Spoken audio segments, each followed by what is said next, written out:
you're going to depend on the medical schools to do what they say they do, which is,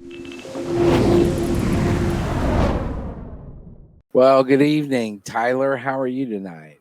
Good. How about you? Yeah, doing really well. Now, tell us where you're calling from. I'm in Tucson, Arizona right now. Okay. What's the temperature in Tucson these days?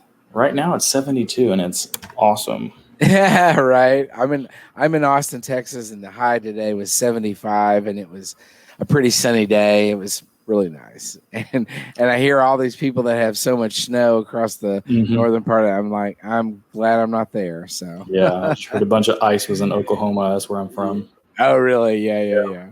Well, good. Well, thank you for joining us tonight. We're gonna look at a lot of stuff about you and hear a lot about you and try to make some determinations about timing of your application. And so we'll do that. And I think we've got your your mapped account up, and we're going to look at that. And we'll start off with this this GPA and the GPA graph that we see presented here. And what I would say first of all, Tyler, is that according mapped is calculating your MCAT cumulative GPA is a 2.64.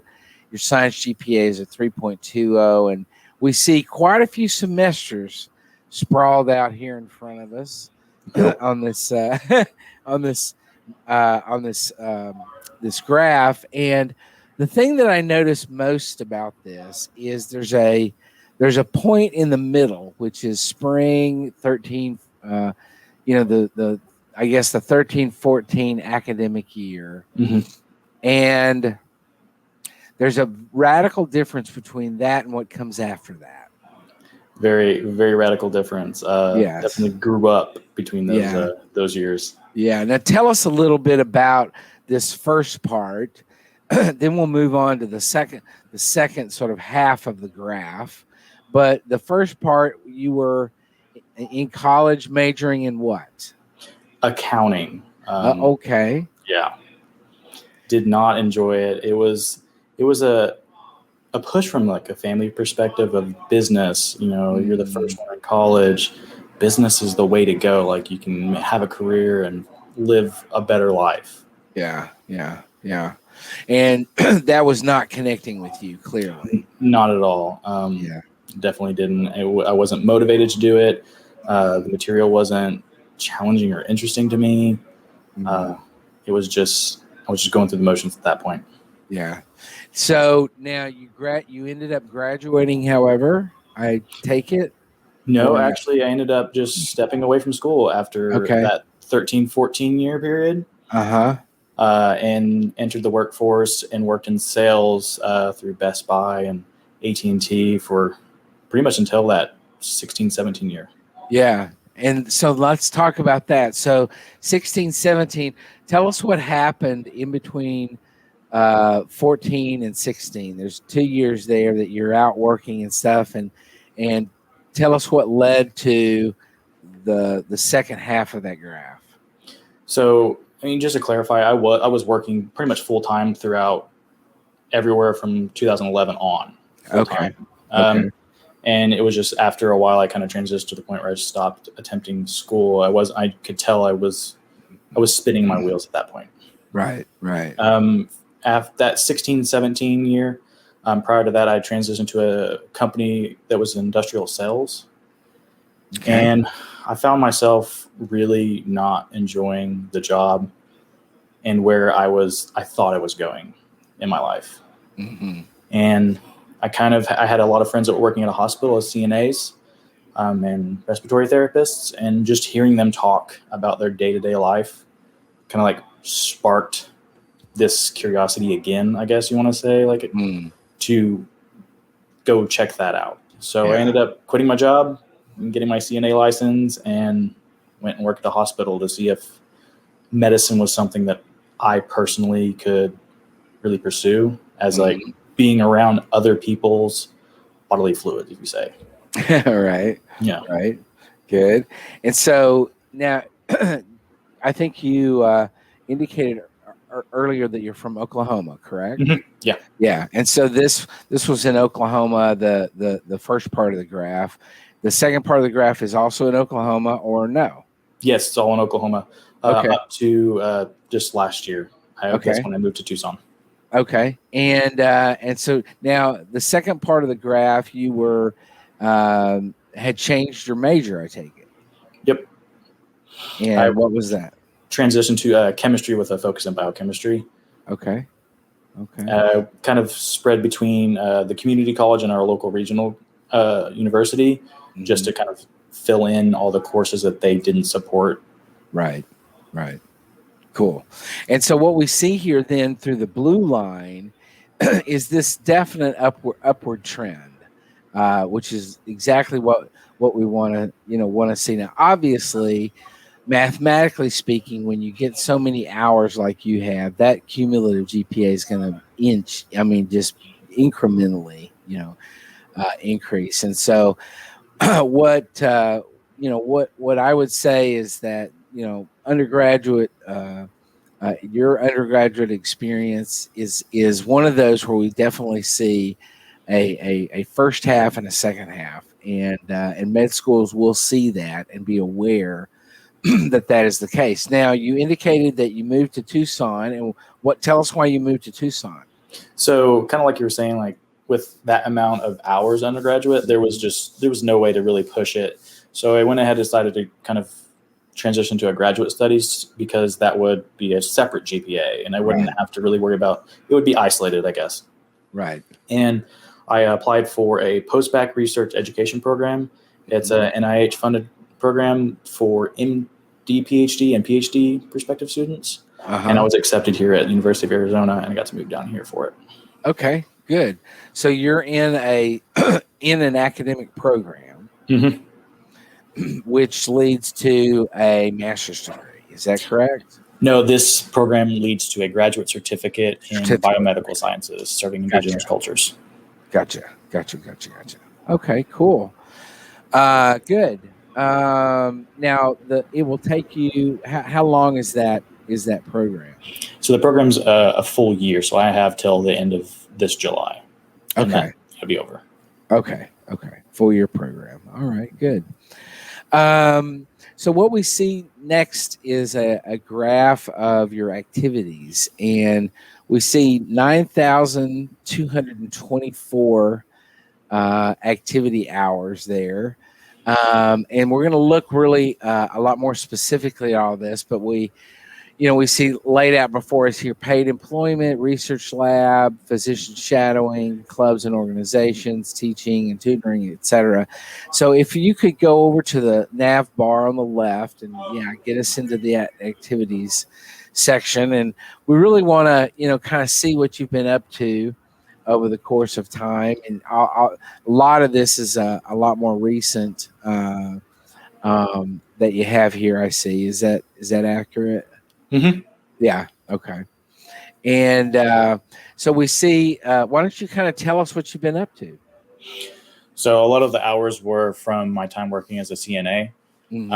For I think it was a little over 3 years before I moved down here. That's when I actually resigned from the position to come to Arizona. A lot of the other hours are shadowing. As you can see, I actually had a physician that I made a connection with and was able to shadow with him. I had a great opportunity, basically like a free will kind of. Right. Our schedules matched up really well. So I was able to shadow him for almost over 2 year time period.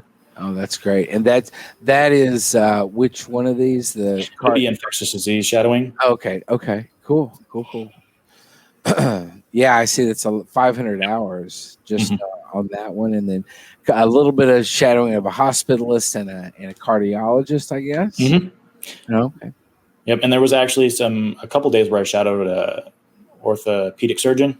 I just forgot to put that in here. Actually, it was a couple days. That was actually a lot of fun too. Yeah, cool.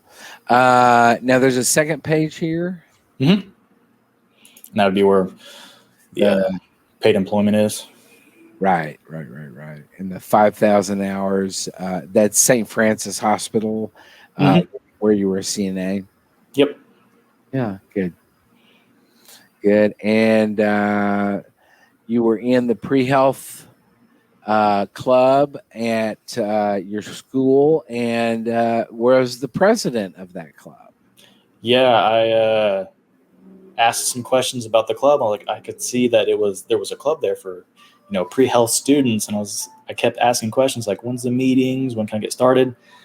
Came to find out that the previous officers had all graduated and left the club in shambles, and they're like, oh well, you know what, here, go ahead and you can run start it up again.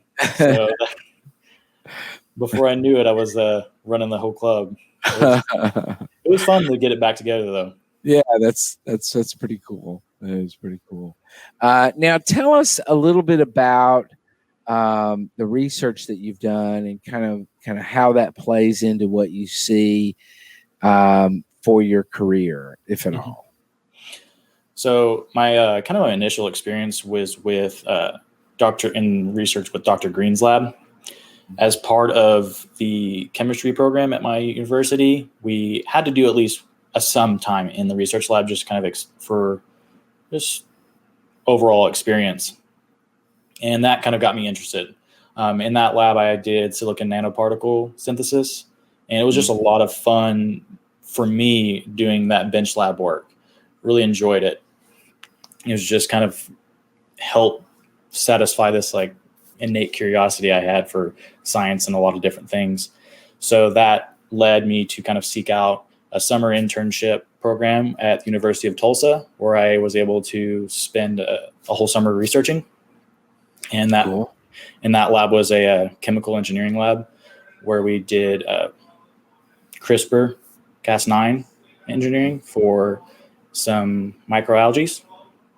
And then I moved on to Dr. Doss's lab as an experience for after graduation and finishing up in Dr. Green's lab to kind of explore some more of the biology aspects of research. Okay. And that's when COVID happened, and I didn't get to really finish that program up. But now as part of the prep program that I'm in currently here at University of Arizona, I have a full-time position as a research technician.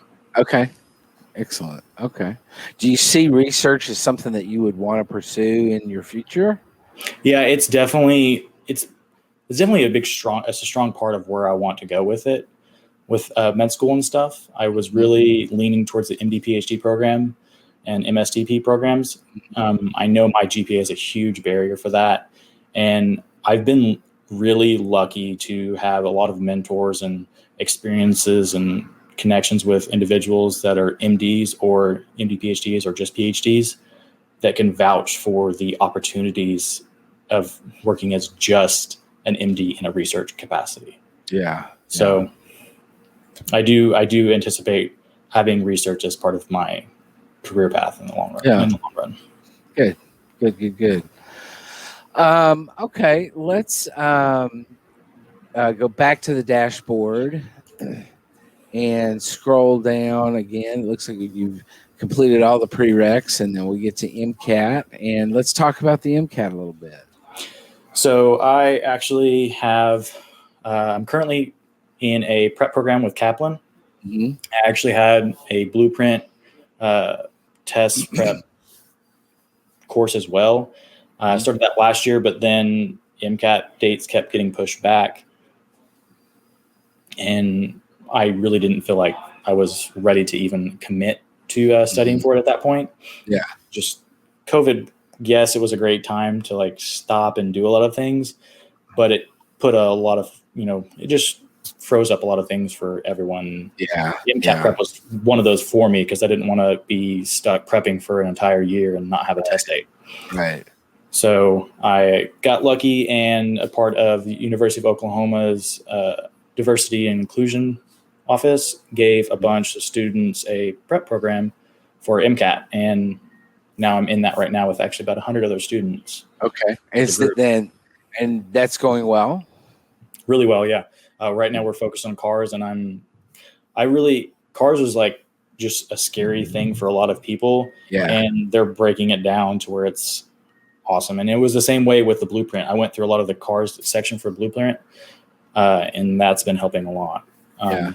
We've had some of the tests, like practice tests, and I'm getting close to the 130 mark. Okay, So awesome. Yeah, that's awesome. I just couldn't figure out a way to put it in with just a car section test. Yeah. Now, And then have you done a full length practice test yet, or no? I did one last year with Blueprint, or it was Next Step at that time, but I don't have access to that test score anymore since it's been transitioned to Blueprint. Okay. So I couldn't get the full test score, but it was at a 500 at that point. Okay. And that was when I was finishing up biochemistry and a lot of those other courses. So that was kind of a diagnostic. It was a diagnostic, yeah. Yeah, that's awesome. That's not that, there's a lot of people that would love to have had a 500 on their initial diagnostic. So that's encouraging. Obviously now, what is your target date in terms of when you're going to take it? Target date is late April, early May. Okay. And I have flexibility built in for that, just because I know that scheduling and test dates right now with MCAT are still kind of iffy. So I'm planning for some extra freedom. The latest I would like to do is June, but at this point, my prep is laid out. It's just a matter of when the final actual test date will land. Okay. Yeah, makes sense. Okay. Great. Well, keep up the good work in terms of studying for the MCAT and, deep preparation for it. I think that's obviously going to do you well, but it's encouraging that diagnostic exam was a good score. So that's awesome. Yeah. So let's go back to MAPT. And now, have you identified any med schools in here yet that you're sort of interested in attending? Yeah. I had some really great opportunities because of the Association of American Indian Physicians. They do a pre-admission workshop through some different schools across the states. One is part of the Four Corners Alliance, and I got to visit University of Utah, their med school, along with University of New Mexico, Colorado, and Arizona. All got to come and speak to us.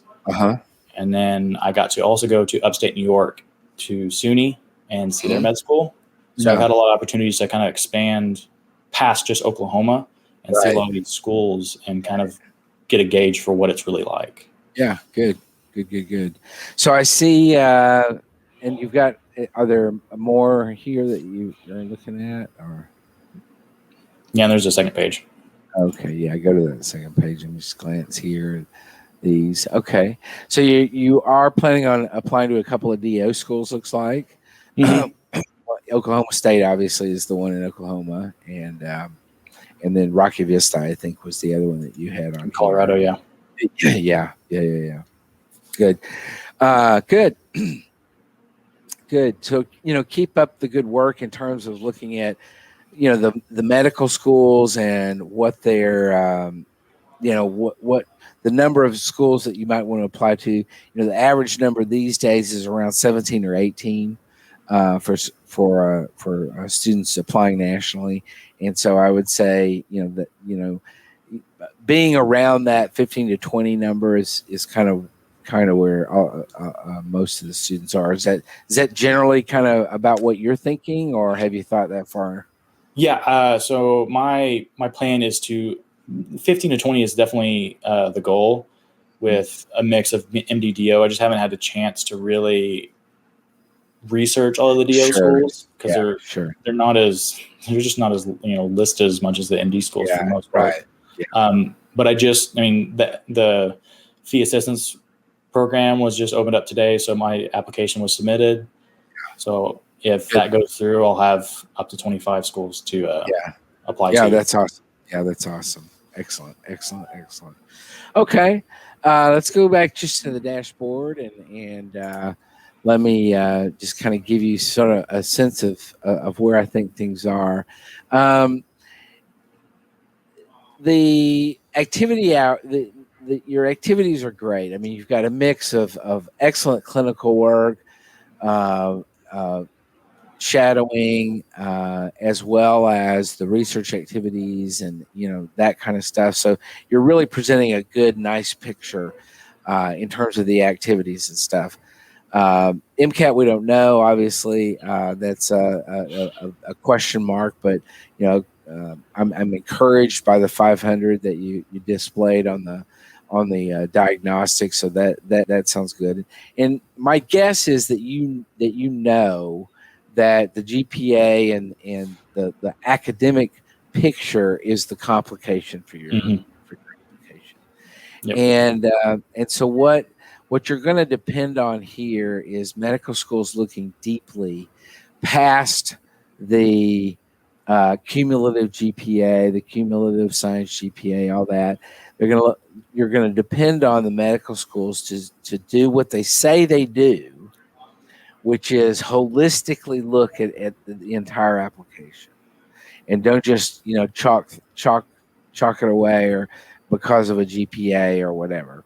And so that's what you're going to depend on. And what I would say is it's very obvious, and I talked about this when we were talking about your GPA graph. I mean, when you look at it, and those of you who are watching this on the video, you see the picture here presented. Those of you who are listening on a podcast, it's like night and day difference. And so Tyler, I give you so much credit for number one, recognizing that something was not right. You dropped out for a while, which is probably the best thing you've ever done in a lot of ways. Kind of got your head straight, kind of got your made some decisions about what you wanted to do in the future and pursued those things, and which has led you to where you are now. So this picture you're presenting is a very clear. It's very clear that you're not the same person in both of these pictures. And so what I think that you're going to depend on is the medical schools to really look at that and see that this is the picture here, and to accommodate that in their process. So to the issue of, are you ready to apply this coming cycle in this 21-22 cycle? I say go for it, Tyler. I don't think that as we discussed already, that cumulative GPA is not going to change. It's never going to be above a 3. And you know that, and so what you're, just as I described earlier, I think you're going to depend on the medical schools to look not only at your new graduate GPA of a year that you've had, but you're going to look at the second half of your undergraduate experience, and give you the credit of that sort of last 60 hours kind of mentality. But I think you should go for it. I think you study hard, do well in the MCAT. That's going to help you a lot. Do you have a target score sort of in mind? Or we talked about that, didn't we? Not really. I mean, we only talked about the date, but I mean, I think a 515 would be a strong statement. Yeah. Anything over a 510 would be a strong statement that, like you're saying, like, I'm a different student, I'm a different person. Right. I mean, I've over 100 hours on that second half of that graph. Yeah. So I really took the time to establish, for not only for like an application, but for myself, that I'm ready. I pushed off the past 2 years of even really thinking about applying, because I wanted to make sure that everything was, all my T's were crossed, all my I's were dotted. I'm like, I'm ready. Yeah. Well, I think you're ready too, Tyler. I would say go for it. I'm anxious to see how things turn out for you, and I hope you keep in touch with us, because I want to hear the end of this story of yours.